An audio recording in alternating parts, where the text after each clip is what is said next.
Greetings, true believers. It is I, Shane, and I'm here to give you another review, semi recap, but mostly a review of episode 2 of Marvel's What If.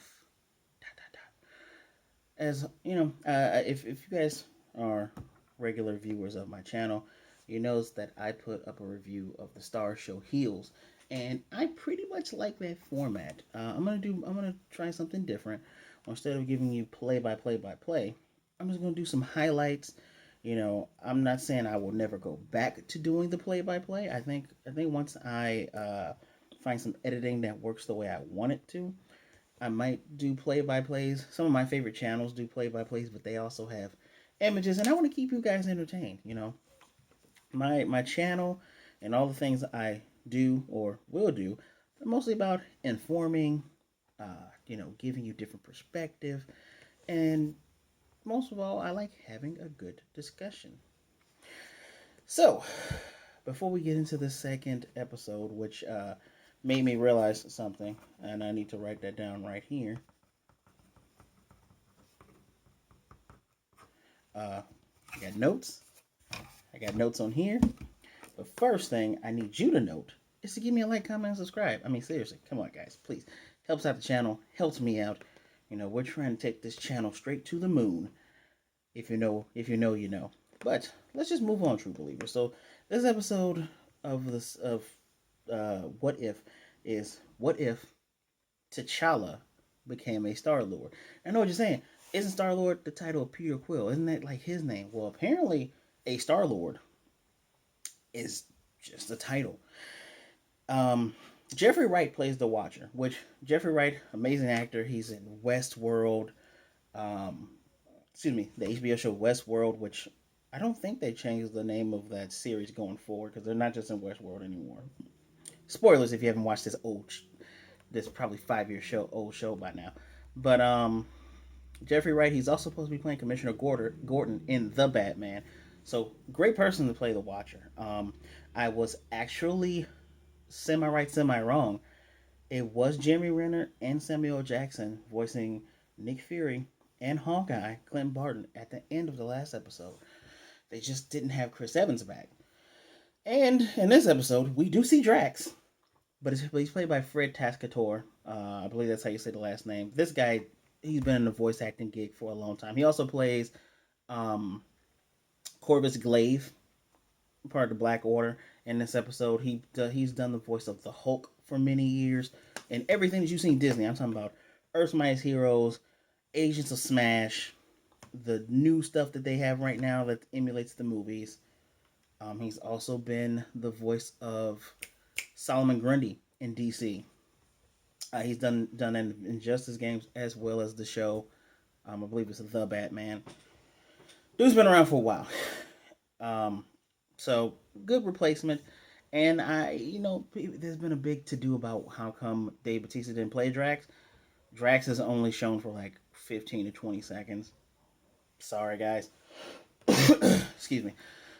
There's really no point in paying him like what he's worth. He's just gonna be in there for 15 minutes. It's the same thing. You do see Peter Quill in the end of this episode. No point in paying Chris Pratt. Don't know why I didn't put Chris Evans in the last one, since Steve is in all of the episode. But let's talk about what's the variant. How does sorry about that. How does T'Challa become a Star Lord? Well, the variant, funny enough, was that instead of Yondu going to get Quill for Ego, he sent two of his other men to do it. And the two men happen to be Taserface and Sean Gunn's character. I can't, you know what? I'm just going to go ahead and just cheat and just go over here on my laptop. Pardon the glare on my glasses. Tell you his name. Where are you, Sean Gunn? His name's Kraglin. There we go. Kraglin. Yeah. And the episode started off just like the first Guardian Galaxy movie, but you can visually tell the difference between the two. T'Challa wasn't dancing and singing. We didn't get any of the soundtrack from the movie. No. You can his colors are purple and black. Wakanda forever, obviously. And we end up meeting. And I'm gonna say this guy's name correctly because he deserves respect on his name. It's Jimon Honsu, who he worked for Ronan the Conqueror. He has the scraggly hair on his chin. He's been in a tons of things. And if I can remember that character's name really quickly, he plays Korath. And just like in that beginning scene, sorry for the interruption again. So just like the beginning scene, Star Lord T'Challa is going for that orb that has the Power Stone in it. But this time around, when he takes off his helmet, Korath knows who he is. He's like, "You're Star Lord. You're the greatest outlaw mercenary in all the galaxy." And T'Challa is super humble about it, just like he's always been. Just like in the original timeline, T'Challa is not like T'Challa of the comics. This I argue that this T'Challa is way better because he's not some arrogant prince. He's not some asshole. He is a very nice, likable person. To the fact that even a guy who has to Korath doesn't want to fight him. He actually asks if he can join his crew, which T'Challa initially says no, but he does let him join the crew. It's crazy because he doesn't want to fight him.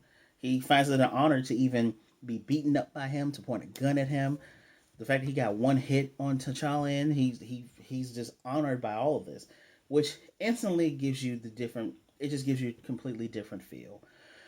The It's kind of sad that just like in the last episode with Captain Carter, kind of seeming like she's a better Captain soldier than Steve, which she trained way longer than Steve did. Period.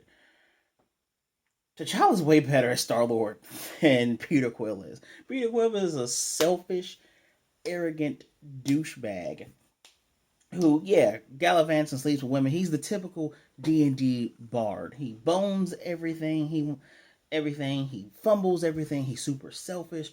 Yes, what he learned from Yondu, and mind you, both of them got picked up in 1988. T'Challa, yeah, he came from a single family home. Granted, he's the prince, and yeah, Peter Quill's father is some evil space planet, and his mother had passed away from cancer that his father gave her.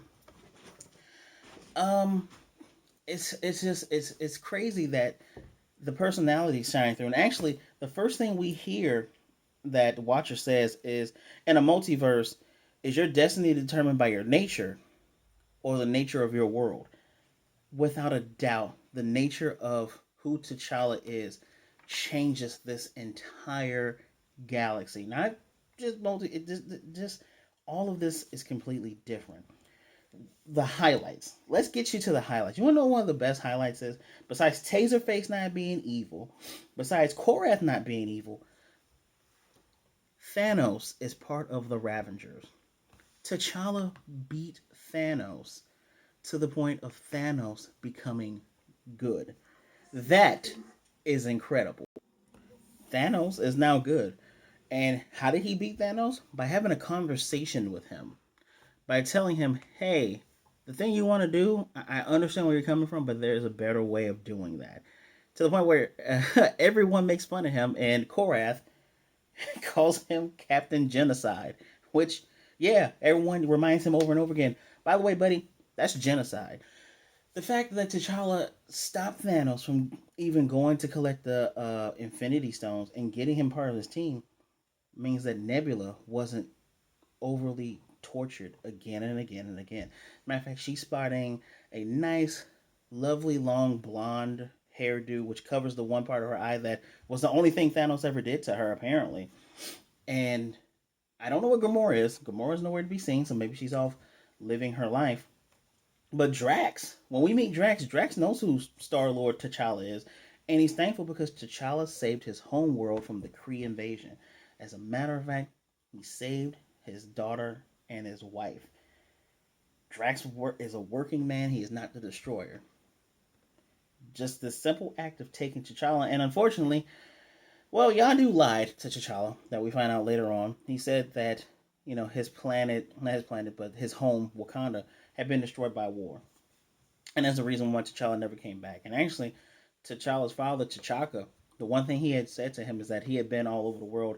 There's nothing but pain and suffering out there, and his son didn't want to do that. And the fact that T'Challa wanted to visit the world, he was open to visiting the stars even when being captured on accident. Um, he's just better off for the entire galaxy. That's another highlight. The heist of this is to steal a thing called the it's like a world seed or generalizer seed, which you plant it anywhere, and it can turn a dying planet into a thriving ecosystem for life. And that is the overall goal. They go around saving people. The Ravagers are no longer crooks and criminals that steal and pillage and all this other crap. T'Challa, while he's not the captain, because Yondu's still the captain, he's the heart of the team. Much how Tony Stark is technically the captain of the Avengers. Whether you agree with me or disagree with me, if you pay attention to the first two Avenger movies, especially when Steve, goes to Tony and says, "What do you want to do?" and Tony says, "No, go out and give out the orders." Cap is the heart, while Tony is the brain. Yondu is the captain, while T'Challa is the heart. And the crazy thing is, he frees people. The main villain in this episode is I'm gonna give you his full name is Tenalier Tivian, aka the Collector, played by Benicio del Toro, who is also the brother of oh my goodness, what what is the name of that character? I'm blanking. Of the Grandmaster, played by none other than Jeff Goldblum. He filled the void that Thanos left. So now he is the big bad of the universe. And it's hard to not gush over this because one, we get to hear Chadwick Boseman again, which is just it's so touching. But two, this is it's fantastic to see how much better at being Star Lord he is than Quill. One of the cutest things is that Nebula calls T'Challa Cha Cha, so obviously there's some type of romance there. As a matter of fact, when we think that Nebula is just like the old Nebula and double crosses everybody because she has a debt to the Collector, no, she told T'Challa from jump what was going on. T'Challa makes people better. Pardon me. He makes people more open. He still has that same spirit that he had in Civil War, where T'Challa from the comic what killed um, Baron Zemo. This T'Challa didn't. He's like, no, you're gonna go to jail. You're gonna pay for your crimes. This is the same T'Challa, different universe, different part of the multiverse, still the same great heart that he's always had. Um, one of the great things about this episode as well is the I don't want to call them cameos. It's the eye catches. It's the eye candy. In the Collector's possession, we already knew Howard the Duck was there. T'Challa has a conversation with him. It's like, how do you get to where this thing is I'm looking for? Instead of just trying to remember the instruction, he frees him, which leads us to one of my favorite quotes. Uh, huh. When you're out of luck, always go duck. I fully believe he actually said that in the Howard the Duck movie from the 80s. Uh, I don't recommend watching that movie with children because there are duck tits in it. You've been warned, and there is duck on human sex. How the duck is not. He's foul mouth. It is rated R. I'm just letting you know. Just letting you know, guys. Um, he frees him. He even sees Cosmo. Another line he says to the Collector, because the Collector just wants T'Challa. He wants to own him. He says to T'Challa, where I come from, we look down on people who want to put other people in cages, and that strikes. You remember the pink girl from Guardians of the Galaxy, Karina, the one who one of her race is in one of these tubes. That stuff that inspired her so much. She betrayed Ebony Maw, and when yeah, I sprung this on you. The Black Order works for the Collector now, as opposed to working for Thanos. They work for the Collector, and she betrayed Ebony Maw, who was going. They were going to strip T'Challa down and see what makes him tick. Basically, put him on display like a thing. She helped free him, and in the end, he ends up giving her control of the Collector's collection, where she frees everyone. And I'm going to assume they all gang stomped the Collector and killed him. Again, there's no blood in this. You see Yondu's whistling arrow go through everybody. There's no blood to be had.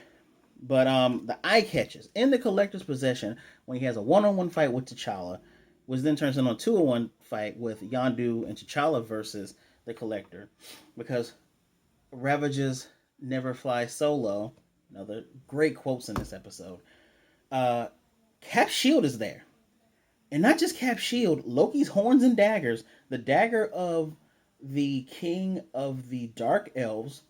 He cut off I believe this is Korg's arm. He cut off Korg's arm and uses it as a gauntlet. And Hela's headdress is there, which apparently is how she gets all of her dark matter blades. I'm gonna go on a tiny rant real quick. Hell in the comics, whether you're talking Ultimates or the original 616 timeline, Hela is a much better character in the comics. I love Kate Blanchett. I really do. Kate Blanchett was the perfect choice for that character in Ragnarok, but just straight up, the fact that now you're saying that when she's on Asgard, the longer she's on Asgard, the stronger she gets. But now you're gonna tell me that her actual power came from that headdress? I I hated that, but that didn't ruin this. That just kind of dampened Ragnarok for me a tiny bit. Still the best Thor movie. We'll see what happens with Love and Thunder, but I digress. What else is there? I mentioned we saw Cosmo, who he frees, by the way, and Helen's Huntress. Oh, we also see Mjolnir. So I'm going to heavily assume that because T'Challa changed Thanos' mind, Thanos doesn't fully torture Nebula. He doesn't go and grab. I guess he frees Gamora. Gamora doesn't have to be put under scrutiny. She probably doesn't do as much training as she would have done by trying to prove to Thanos she's the best. He saved Drax, so now Drax doesn't have to go fight and kill any people. But now, during the events of Ragnarok, I'm assuming that the Collector came around and killed all the Asgardians and took all their stuff. It, just unbelievable. Unless, of course, he came into his brother's place and took Thor and everybody from there. But that's really interesting. I would love to see how that happened. Um, any more cameos? We had a funny conversation, just like Yondu always. He thought Mary Poppins was a he. He said that they're all Robin Hoods, but instead of saying Robin Hoods, he said Robin Leach. That was a funny thing. Michael Rooker is so great at being Yondu. Um, where else am I here? I said Black Order. He frees people. He inspires people. What other good notes do I need to express to you guys? Ah, Wakandan technology. So one of the things which led T'Challa to realize that Yondu had lied to him, and so he's such a forgiving character because he forgives Yondu. At first he tells everybody, "Oh, you're not my family. You're not my real family," because he was mad. He was hurt that he was lied to. The reason why he knows this is because there is a Wakandan ship in the collection of the Collector, which is probably why he knows of T'Challa and wants T'Challa. The Prince, not Prince, King T'Chaka worked so hard to get the Wakandans up in space because he knew that's where his son had been taken to. And we even see the Dor Milaje mannequins sitting at the various workstations of the Wakandan ship, and that's where he hears his father. He hears his father say, "Son, come home. Son, we're looking for you. We'll never stop looking for you. I know you're a great man." And even towards the end, he forgives Yondu still. And one of the crazy things is, well, I wrote this down right here. pardon my screech. Um, no one dies with T'Challa. Flat out. Because T'Challa's so competent, Yondu doesn't have to die. Because T'Challa's so competent, Nebula's not gonna die. No one on his team dies. Even when I was waiting for the Collector to kill Yondu, and it didn't happen because of how not inept, but how inept, how great he is. He gets people out of the situations, and at the same time, he still saves everybody. He fixed, technically, by him changing Thanos to good, he fixed the relationship Thanos had with Nebula because Thanos was 2-on-1 against Corvus Glaive and Proxima. I want to say her name is Proxima Black, Proxima Dark. Thanos again doesn't need Infinity Stones. He's actually pretty strong. He can fight these people 1-on-1. But when it's 2-on-1, they're cutting him, they're smashing him with giant hammers. His daughter comes in and saves him with tiny seeds from the the regen plant. Ends up turning nowhere, which is in the nowhere is located inside the giant skull of a long dead celestial, it starts getting plant life growing out of nowhere, completely changing the landscape of the galaxy once again. Just yeah, and one of the best quotes came from Yandu, because T'Challa was wondering. He's like, "So do I even have a place to go to?" And Yandu says, "I've been all around the galaxy, and I can say there is no place in this world that you don't belong." Ha! So good. He's able to make Yandu be good too. This is just, it's the difference between him and Quill was like, Quill, family is what you make of it, right? Quill's entire journey is going from some misfit jackass to being a more respectable person. This is great. All in all, I had on one of my personal accounts, I had shared a little blurb that apparently um, Chadwick Boseman wanted this version of T'Challa to show up in the second Black Panther movie. They didn't have to do a word for shot for shot, a word for word, be the exact same character, but he wanted some of these elements because this is a fantastic character. Um, it's a shame. I personally think they could recast this variant of T'Challa to be somebody else, but if we want to not enrage a lot of people, we can honestly just bring this character for season 2 of What If, and just have someone else voice him. Phil Lamar has voiced T'Challa Black Panther before, so if you just have Phil Lamar voice him and just have him in What If and just show more journeys with this, because at the end of this episode, unfortunately, Ego finds Peter Quill, who's working at a Dairy Queen. That plot hook still remains regardless of what changes, because Ego was looking for him anyway.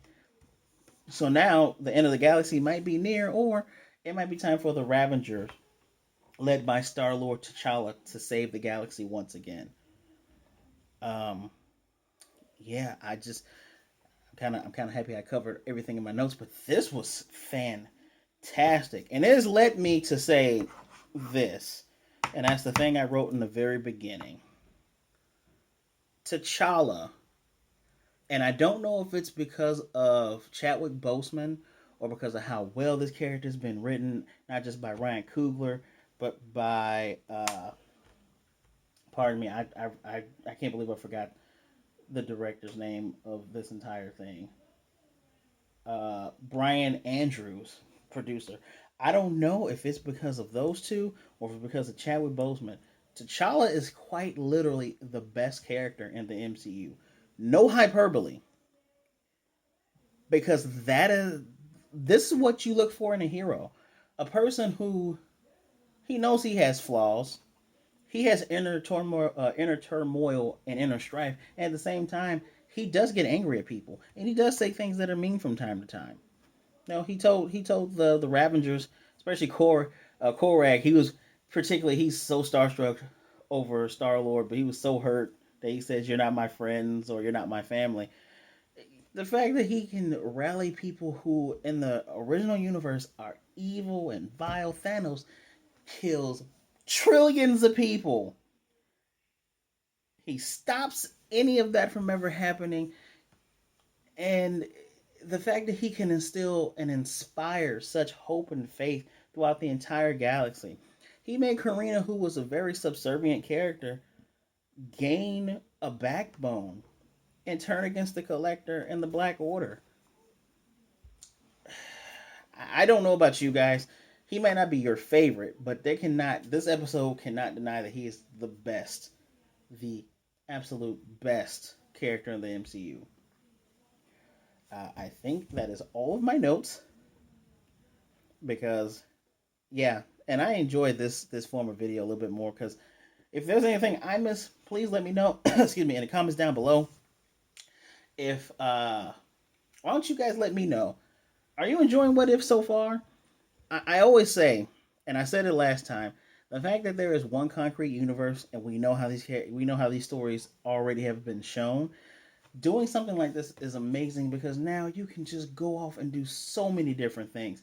This Ravengers team with T'Challa needs to continue.